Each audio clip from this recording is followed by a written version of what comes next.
স্বামী এবং স্ত্রী তারা দুজনকে প্রচণ্ড ভালোবাসতেন। তো স্ত্রী তিনি প্রচণ্ড অসুস্থ এবং তিনি মারা যাবেন এরকম একটা অবস্থা। তো তিনি তার স্বামীকে ডেকে বললেন যে তোমার সাথে আমি তো মরেও যাবো হয়তো, বা তোমার সাথে একটু কথা আছে। কি? যে আমার আলমারিতে ছোট্ট একটা বক্স আছে, বক্সটা তুমি বের করে নিয়ে আসো। বক্সটা বের করলেন, নিয়ে আসলেন। নিয়ে আসার পরে বক্সটা খোলার পরে বলে দেখলো বক্সের মধ্যে 2টা বান্ডেল। বলে এইগুলো কিসের? বলে এখানে 1 লাখ টাকা আছে, আর পাশে একটা পুতুল পড়ে আছে। কটা পুতুল? একটা পুতুল পড়ে আছে, কাগজে মানে কাপড় দিয়ে বানানো পুতুল। তো তিনি বললেন এই টাকা কিসের আর পুতুল কিসের? বলে গল্প আছে। গল্প কি? বলে যে আমার যখন বিয়ে হয়েছে তখন আমার মা আমাকে বলে দিয়েছিলেন স্বামীর সাথে রাগারাগি করো না, যদি কখনো রাগ উঠে স্বামীর উপর, রাগ তো উঠবে স্বাভাবিক, আর রাগ উঠলে বসে বসে পুতুল বানায়। উঠলে কি করবে? বসে বসে পুতুল কাপড় দিয়ে, তখন তো কাপড় দিয়ে পুতুল পাওয়া যেত, পুতুল বানানো হতো, মেয়েরা বানাতেন, আমি দেখেছি। তো আমার বোনদেরকেও দেখেছি ওরা বানাতে। তো পুতুল বানিয়ে রাখো। তো এখন স্বামী তো ইমোশনাল, তার মানে তুমি আমার উপর জীবনে একবার রাগ করছো, একটা মাত্র পুতুল। বলে আরে না, আমি রাগ করে করে পুতুল বানিয়ে বিক্রি করিয়ে তো 1 লাখ টাকা জোগাড় করছি। সর্বশেষ রাগটা এখনো উঠে নাই, রাগ করে পুতুল বানিয়ে বিক্রি করে তো 1 লাখ টাকা জোগাড় করছি। এবার আপনি চিন্তা করেন, পরিবার রক্ষা করার জন্য অতটুকু শিক্ষাই তার বাবা বা তার মা বা তার দাদু তাকে বলে দিয়েছিল যে স্বামীর উপর রাগ করতে নাই, রাগ উঠলে তুমি এই কাজটা করো। পরিবার দেখেন কত শান্তির নীড় হয়ে গেছে।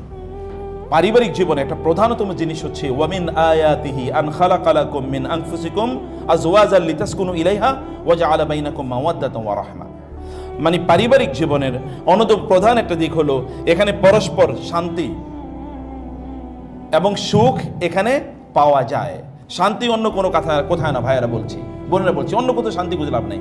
আল্লাহ বলছেন পরিবারের জীবনে বিল্ট ইন তিনি শান্তি তৈরি করে দিয়েছেন। এবং যেমন পুরুষরা সারাদিন কাজ করার পর তারা বাসায় ফিরে যাবেন শান্তির খোঁজে, মায়েরা সারাদিন, বোনেরা আপনার স্ত্রীরা সারাদিন কাজ করার পর স্বামী ফিরে আসবেন, এইটাতে তিনি শান্তি খুঁজবেন, আমার স্বামী ফিরে আসলে আমি শান্তি পাবো। অর্থাৎ পরস্পরের জন্য শান্তিদায়ক হবে। এটা কিন্তু আল্লাহ তাআলার কথা, আল্লাহর নির্দেশ, এবং এটা বিল্ট ইন কিন্তু আমাদের মাঝে। যেমন বোনেরা তারা কিন্তু ভেরি লাভিং, তারা কিন্তু ভালোবাসার একটা মন তাদের আছে। নারীরা তো এমনি কোমল, তাদের ভালোবাসার মন আছে। পুরুষরা তো এমনি তারা মানে আপনার কি খুব শক্তিশালী হৃদয়ের শরীরের অধিকারী, ফলে তারা বাইরে থেকে আয় ইনকাম করে ঘরটা যেন সত্যিকার একটা শান্তির নীড় হয়, এই যোগ্যতা তাদের আছে। কিন্তু এখন আমাদেরকে মিডিয়া, কালচার ইত্যাদি ইত্যাদি আমাদেরকে বিভিন্ন জায়গায় নিয়ে যাচ্ছে। এগুলো থেকে বাঁচাতে হলে আমাদের যে বিল্ট ইন ন্যাচারাল ফেতরাতি যেই অবস্থা আমাদের ছিল সেই অবস্থা আমাদের থাকা দরকার। আল্লাহ তাআলা বলেছেন পারিবারিক জীবনের কেমিস্ট্রি হচ্ছে 2টা। এখন তো আমরা কেবল ফিজিক্স নিয়ে আছি। ফিজিক্স মানে কি? কে দেখতে কত সুন্দর, এটাই কেবলমাত্র, কিন্তু কেমিস্ট্রি কোথাও নেই। মূলত দরকার তো কেমিস্ট্রি। কেমিস্ট্রি কি? কেমিস্ট্রি হচ্ছে হার্ট, আপনার হৃদয়ে আসলে কি আছে। আর কেবল শরীর সর্বস্ব জীবন না, চেহারাই কেবলমাত্র সব কিছু না।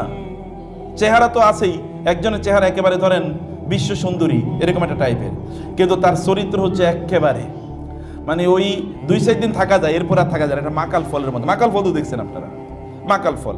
আরেকজন হচ্ছে বডি বিল্ডার পুরুষ, ওই আরেক টাইপের ওই মাকাল ফল, এর বাইরে কিছু না। দেখতে হয়তো সুন্দর, কিন্তু চরিত্রটা কি একেবারে তার বিপরীত।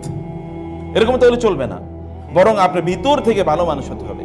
চেহারা কয়েকদিন পরে চেহারার প্রতি আকর্ষণ কমে যাবে, কিন্তু চরিত্রের প্রতি মানুষের আকর্ষণ কখনোই কমে না, খুবই দরকার। একজন রাসূলুল্লাহ আল্লাহ তাআলা বলেছেন পারিবারিক জীবনে কেমিস্ট্রি হলো 2টো, আল মাওয়াদ্দা, ইন্টেন্স লাভ। ইন্টেন্স লাভ মানে কি? স্বামী এবং স্ত্রী আরেকজনকে পাগলের মতো ভালোবাসবে। পাগল মানে কি? অর্থাৎ দুইজন ধরে হাসতেছে, বাইরে থেকে কেউ এসে বলবে দুইজনে এটা পাগল হয়ে গেছো নাকি, তোমরা এরকম করছো কেন, পাগল হয়ে গেছো নাকি, এরকম করছো কেন? মানে হাসতে অথবা লুটিয়ে পড়তেছে একজন আরেকজনের গায়ের উপর। এবং কি কারণে হাসতেছি? কিছুক্ষণ পরে আমরা কি নিয়ে হাসা শুরু করছিলাম ভুলে গেছে। এইটা হচ্ছে কোরআনের কথা, আল মাওয়াদ্দা। এবং 2 নম্বর হচ্ছে কি? রাহমা, ওয়া জাআলা বাইনাকুম মাওয়াদ্দাতাও ওয়া রাহমা, এবং রাহমা। এবং ইন্টারেস্টিংলি 2টো শব্দ এখানে নাকেরা মানে ইনডেফিনিট। আপনি ইংরেজি গ্রামার যারা পড়েছেন, ইনডেফিনিট মানে হচ্ছে নির্দিষ্ট কোনো মাওয়াদ্দা, রহমত না, মানে একজন আরেকজনের প্রতি অনুগ্রহ করবেন। অনুগ্রহ মানে কি? আমি গতকাল একটা ভিডিও দেখছিলাম, ভিডিওতে দেখলাম একজন নারী, তিনি প্রচণ্ড বৃদ্ধা, আমার মনে হয় তার বয়স হবে 90, আর তার স্বামীর বয়স 100 সুই। এই স্বামী কি করছে? তার স্ত্রীর মাথাটা টিপিয়ে দিতেছে, পাটা টিপিয়ে দিচ্ছে। I was just about to cry. সুবহানাল্লাহ। এই দৃশ্যকে এখন যুবক যুবতীদের মাঝেই তো আপনি দেখবেন না, এই বিয়ে হয়েছে আমার তো স্টুডেন্ট, এরকম ধরেন হাজার হাজার স্টুডেন্টের বিয়ে হয়েছে আমার, আমি নিজেও কত শত পড়াইছি মনে নাই। বিয়ে হওয়ার 1 মাস পরে আইসা কান্নাকাটি করে, স্যার আপনি তো বিয়ে পড়ে দিয়েছেন, এখন তো আর একসাথে থাকতে পারতেছি না, করণীয় কি?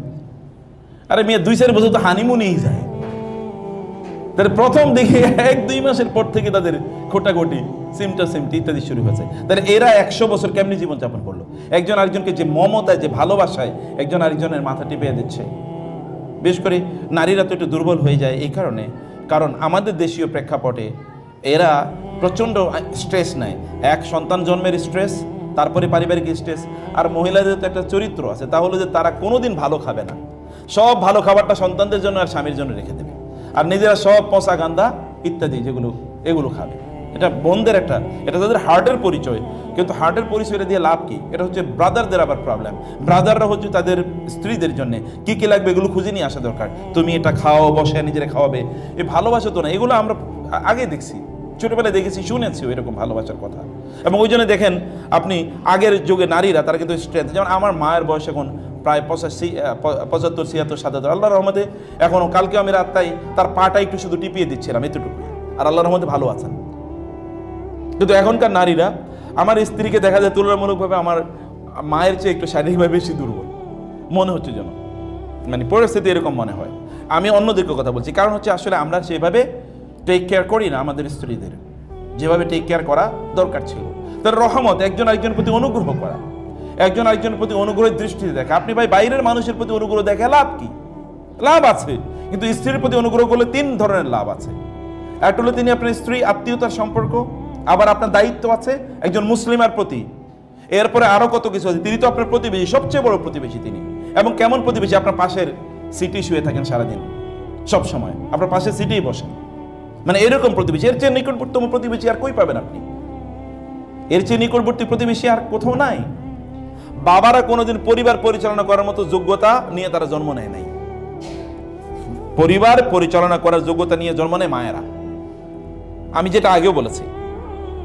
এবং এটা কোরআন এবং হাদিসের কথা, আমি এত জায়গায় যেতে পারবো না, শুধু আপনাদের কয়েকটা এক্সাম্পল বলবো পৃথিবীব্যাপী। যেমন আমার নিজের কথা আমি বলছি, আমার বাবা যখন মারা যায় তখন আমার বয়স 4, আমার বাবা মারা গেছে তখন আমার বয়স 4, এবং মা আমাদেরকে বড় করেছেন, মানে পড়াশোনা করিয়েছেন, আর মা তো ক্লাস 2 পাস করেছেন, আমি আগেই বলেছি। তারপর তিনি পড়াশোনা করাইছেন এবং লালন পালন করেছেন সব কিছু। উনি তো আর আয় ইনকাম করতে পারেন না, গ্রামে কিছু জায়গা জমি ছিল, ধান উৎপাদন হতো, এগুলো দিয়ে সব চলতো, বাজারও চলতো এগুলো দিয়ে, অন্য সব কিছু চলতো এগুলো দিয়ে। পৃথিবীব্যাপী হাজার হাজার মুসলিম স্কলাররা আছেন যাদের বাবা মারা গেছেন তাদের বয়স যখন 2, 1, 3, 5 এরকম অবস্থায়। যেমন ইমাম বুখারী বাবা মারা গেছেন যখন তার বয়স 2। যেমন ইমাম শাফি তার বাবা মারা গেছেন যখন তার বয়স হলো 5। যেমন আপনি দেখবেন এরকম অনেক গল্প, আমার এখানে একটা ছোট বই আছে, আপনারা নিয়ে যাবেন, সোনালী যুগের মায়েরা, মানে যেই যুগে মায়েদের সন্তানরা সোনার চেয়েও বেশি মূল্যবান হয়ে গেছেন। যেমন আমি ইমাম আহমদ ইবনে হাম্বল, মা তো তাকে নিয়ে মাদ্রাসায় যেতেন, যেমন আপনার বাচ্চাদেরকে নিয়ে আসছেন। যেই পরিবারে শুধু মা আছে যথেষ্ট, আর কিচ্ছু লাগে না, কারণ মা হচ্ছে সব কিছু দিতে পারে। মাকে আল্লাহ তাআলা বিল্ট ইন সব দিয়ে দিয়েছেন। শুধু মা ইনকাম করতে পারে না টাকা পয়সা, এতটুকুই। আদারে যদি ফ্যামিলির একটু সাপোর্ট থাকে, অথবা ফ্যামিলিতে কিছু যদি চলার মতো অবস্থা থাকে, তাহলে সন্তান এরকম হতে পারে। মা যদি একটু দিনদার, মা যদি একটু বুদ্ধিমতী, মা যদি একটা বড় স্বপ্ন থাকে যে আমি আমার সন্তানকে এরকম করতে চাই, এটা যদি মায়েরা করে। সেই জন্য আমি বলছি যে পরিবার এটা ইসলামে কতটা গুরুত্বপূর্ণ। ইসলাম কিন্তু সংসার বিরাগী হওয়াকে হারাম ঘোষণা করেছে, হারাম। সংসারী বিরাগী ওয়ারহবানিয়াতান ইবতাদাউহা মা কাতাবনাহা আলাইহিম, রহবানিয়াত বৈরাগ্যবাদ, যেমন হিন্দুরা অথবা খ্রিস্টানরা তাদের ওই যে তাদের ফাদারদের কিন্তু বিয়ে করা হারাম, আপনি জানেন। এবং তাদের নান, অর্থাৎ যারা খ্রিস্টান পাদ্রী, যারা পুরুষ অথবা মহিলা, তাদের জন্য বিয়ে করা হারাম। যেমন বৌদ্ধদের তাদের মঙ্ক বা তাদের যে ভিক্ষুদের, যেমন হিন্দুদের বৈরাগী, হিন্দু ইয়েতে আছে। ইসলামে কিন্তু কোনো বৈরাগ্য প্রথা নাই। রাসূলুল্লাহ সাল্লাল্লাহু আলাইহি ওয়াসাল্লাম তো তিনি মানে একসাথে তার 9 জন স্ত্রী ছিলেন, তাহলে মানে পারিবারিক জীবনটা কত স্ট্রং হওয়া লাগে। আপনি দেখেন পরিবার, আল্লাহ রাসূলের চেয়ে বড় আদর্শ কি আছে? তিনি পরিবারকে কিভাবে তিনি করেছেন। তার স্ত্রী আছে, তার সন্তান সন্ততি আছে, তাদেরকে তিনি সময় দিয়েছেন, তার সাথে তিনি কথাবার্তা বলেছেন, গল্প করেছেন, ইত্যকার। এই জন্য রাসূলুল্লাহ সাল্লাল্লাহু আলাইহি ওয়াসাল্লাম বৈরাগ্যবাদকে তিনি হারাম ঘোষণা করেছেন। ইসলামে নিষিদ্ধ বৈরাগ্যবাদ, ইসলাম এটাকে অনুমোদন করে না। তো এই জন্য আমাদেরকে প্রিয় বোনেরা এবং ভাইরা, আমাদের জীবনটা যেন উদ্দেশ্যহীন না হয়। আপনারা এই যে পারিবারিক জীবন তৈরি করেছেন, এটা উদ্দেশ্যহীন যেন না হয়। উদ্দেশ্য কি? যেমন আমি এর আগে বলেছি, আপনাদের একটা সন্তানকে রবিয়াতুর রায়ের মতো বানান না প্লিজ। আমাদের একটা রবিয়াতুর রায় প্রচণ্ড দরকার। আপনার সন্তানকে একজন এই হাল জামানার যদি একজন আলবানি অথবা একজন শেখ বিন বাজাজ বানাতে পারেন, তাহলে গোটা পৃথিবী কিভাবে আলোকিত হতে পারে চিন্তা করে দেখেন। আমাদের এই দেশেও আপনারা যে সকল আলেমদেরকে শ্রদ্ধা করেন, এরকম একটা আলেম যদি আপনার সন্তান হয়, তাহলে আপনি চিন্তা করে দেখেন তো, মা হিসেবে, বাবা হিসেবে আপনার মর্যাদাটা কোথায় যেতে পারে। এই স্বপ্ন কে দেখবে? আপনারা না দেখলে কারা দেখবে? এই স্বপ্ন তো আপনাকে দেখতে। বাংলাদেশের সবচেয়ে বড় আলেম আপনারা যাদেরকে মনে করেন, এরকম একজনের মতো অন্তত হোক না। আপনার সন্তানের সেই যোগ্যতা তো আছে, নাই কিন্তু এটা না। কে কাকে যোগ্যতা, কি কাকে আল্লাহ তাআলা কতটুকু যোগ্যতা দিয়ে তৈরি করেছেন তা তো আমরা জানি না। যোগ্যতা আছে, পটেনশিয়াল আছে, কিন্তু স্বপ্নের অভাব।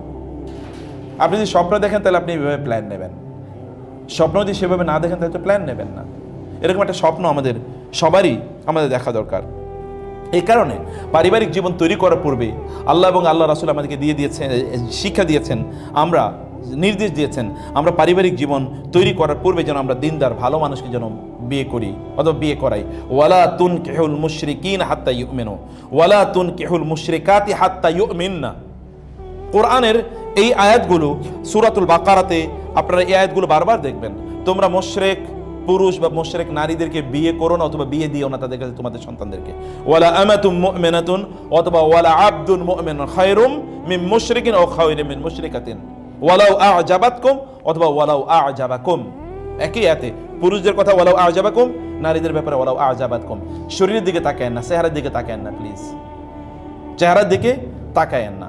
চেহারা ইজ ইম্পর্টেন্ট, কিন্তু তার চেয়ে অনেক বেশি ইম্পর্টেন্ট হচ্ছে ভালো মানুষই। ভালো মানুষই যদি না থাকে তাহলে চেহারা আলটিমেটলি কতদিন অ্যাট্রাক্ট করবে?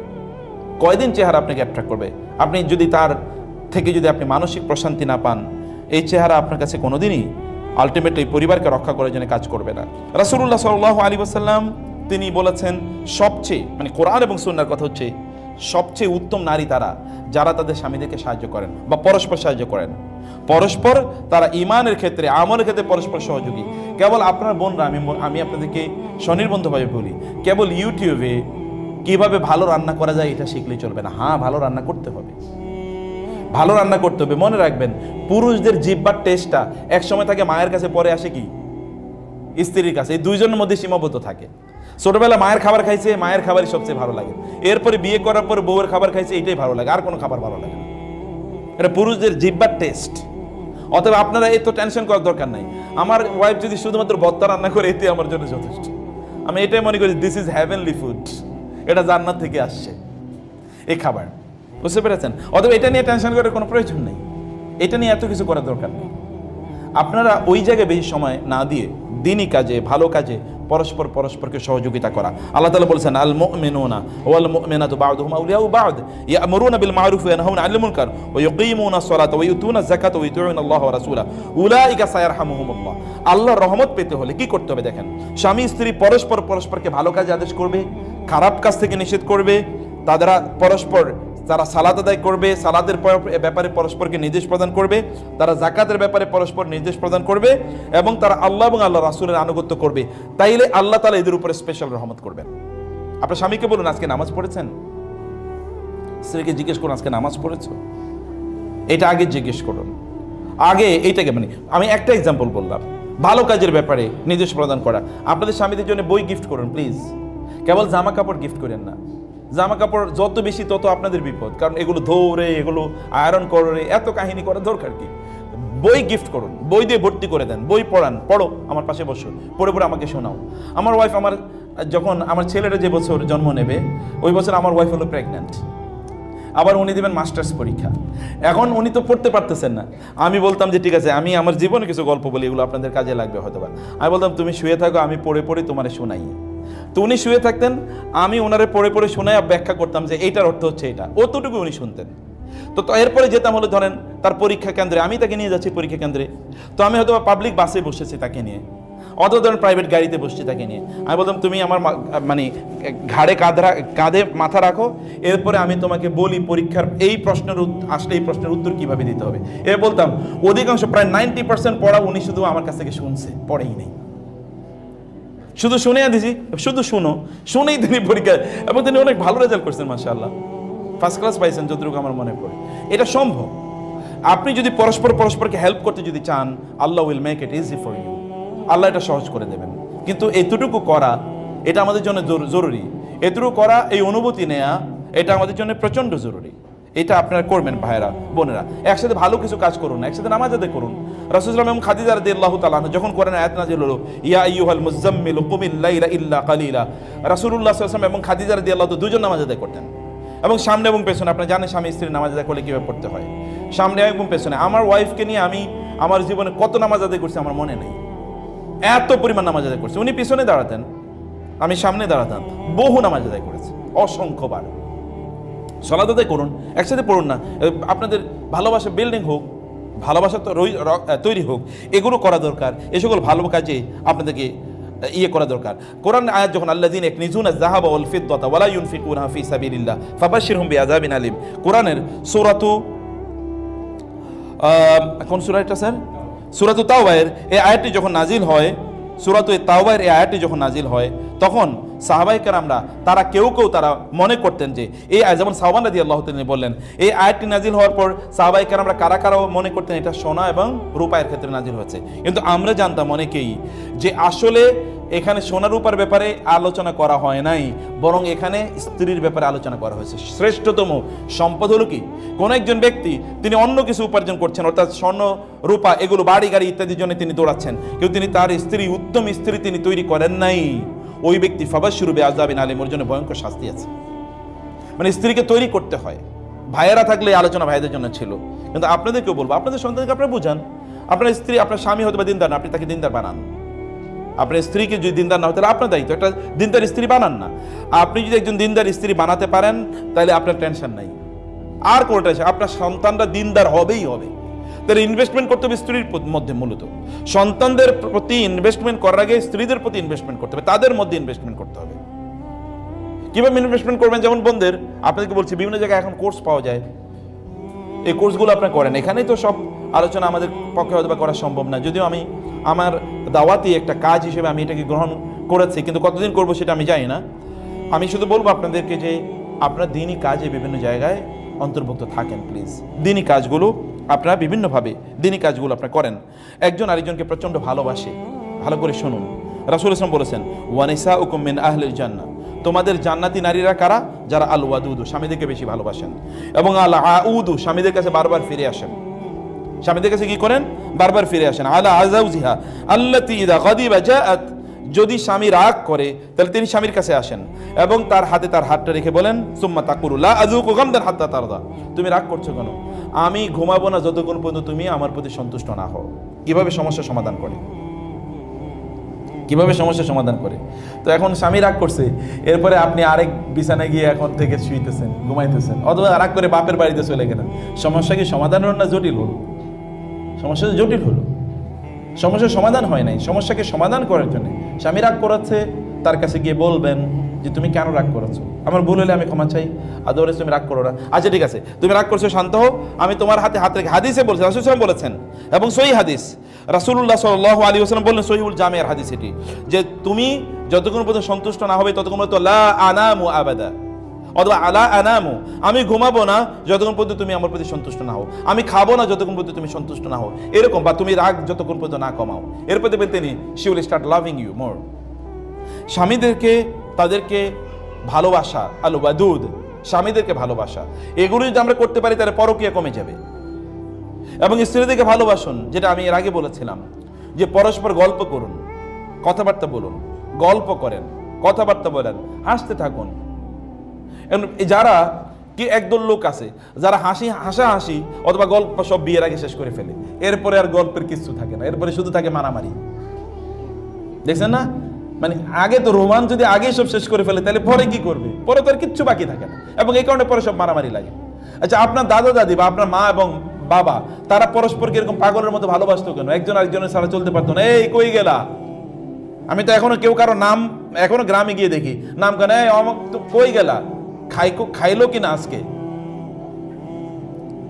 কোথায় গেছিল, এরকম টাইপের কথাবার্তা, মানে সরাসরি পর্যন্ত বলেন, এতটা রেসপেক্ট করে একজন আরেকজনকে, তাই না? এখন তো আমরা প্রথমত বলি তুমি, তারপর থেকে কি শুরু হয় তুই। তুমি সাস্টেন করে না বেশিক্ষণ, এরপরে শব্দটা শুরু হয়ে যায় তুই। মানে রিলেশনটা কতটা খারাপ পর্যায়ে আমাদের যাচ্ছে। পরস্পরকে ভালোবাসা দরকার, পরস্পরের সাথে গল্প করা দরকার। গল্প করেন না আপনারা, যেই কোনো দুনিয়া কেবল গল্প মানে কিন্তু এখন তো আমাদের দেখবেন যদি গল্প করতে বসে স্বামী স্ত্রীরা, তাহলে এক দুই কথা আলোচনার পরে এরপরে পোলাপাইনের কথা চলে আসে। ওরা কি আজকে ঠিক মতো খাইলো, বাজার কি হইলো, এই বাসায় কিন্তু বাজার নাই, আলোচনা কিন্তু এক দুই সেন্টেন্সের পরে ওইখানে চলে যায়। না ভাই আর কোনো আলোচনা নাই, তাহলে এর আগে এত আলোচনা কিসের ছিল, তার আগে কিসের এত আলোচনা ছিল? এই যে এত আলোচনা করে পোলাপাইন পার্কে, তাহলে কি আলোচনা করে আমি তো তাই বুঝি না। তো এই আলোচনা তো স্বামী স্ত্রীর মধ্যে হবে, ওই আলোচনা তো হারাম, কিন্তু এটা কি, এটা বাধ্যতামূলক, এটা হালাল, এটা করতে হয়, এটা কেমিস্ট্রি অফ ম্যারিড লাইফ, এটা বৈবাহিক জীবনের কেমিস্ট্রি। এটা যাই হোক।